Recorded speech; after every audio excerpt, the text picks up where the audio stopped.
অরূপ, অরূপ কাঁদিস না, প্লিজ কাঁদিস না। দেখ আমরা তো আমাদের বাবাকে ফিরে পেয়েছি, বল এবার দেখি সব ঠিক হয়ে যাবে। আমরা আমরা সবাই খুব খুশি থাকবো, বিশ্বাস কর। কিন্তু তার আগে মমের সাথে কিছু বোঝাপড়া করা বাকি আছে। ইয়েস, কারণ মম আমাদের সবার সাথে যা করেছে তার শাস্তি মমকে পেতেই হবে। কিন্তু আমাদের কাছে তো সব প্রমাণ এখনো নেই রণ, আমরা কি করে? প্রমাণের কোনো দরকার নেই স্যার। এবার রাগিনী ম্যাম নিজের অপরাধটা নিজের মুখেই স্বীকার করবে।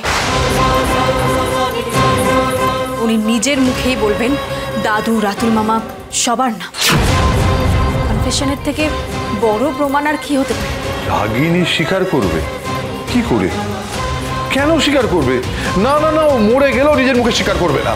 আমরা বাধ্য করব স্যার। রাগিনী ম্যামকে একাই প্ল্যান তৈরি করতে পারে, আমরাও পারি।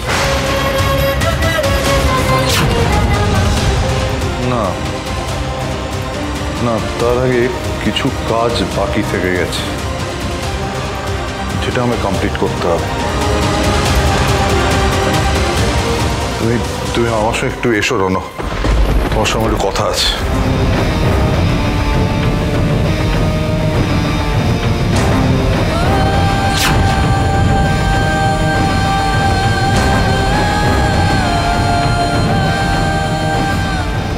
কি ব্যাপার বাবা, তুমি আমাকে আলাদা আলাদা করে ডেকে আনলে? রণব,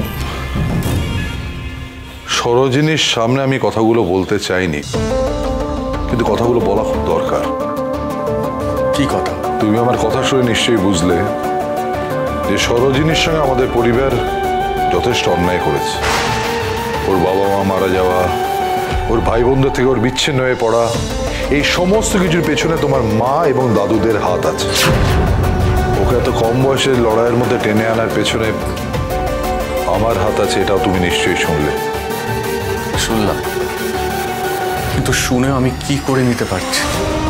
মম তো নিজের ইচ্ছে মতো সবার সাথে যাচ্ছে তাই করে গেছে। আর তুমিও নিজের মিশন সাকসেসফুল করার জন্য সরোজিনীকে ব্যবহার করেছো। যদি আমি বুঝতে পেরেছি সরোজিনীকে তুমি বেছে নিয়েছিলে কারণ ওর মা বাবাকেও মমই মার্ডার করেছে।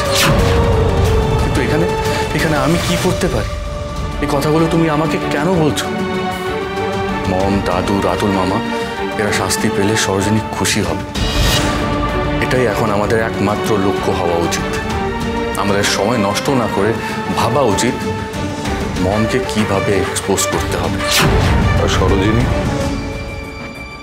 সরোজিনী নিজের যে আঘাতটা লাগলো আমাদের জন্য, তার কি হবে রণ?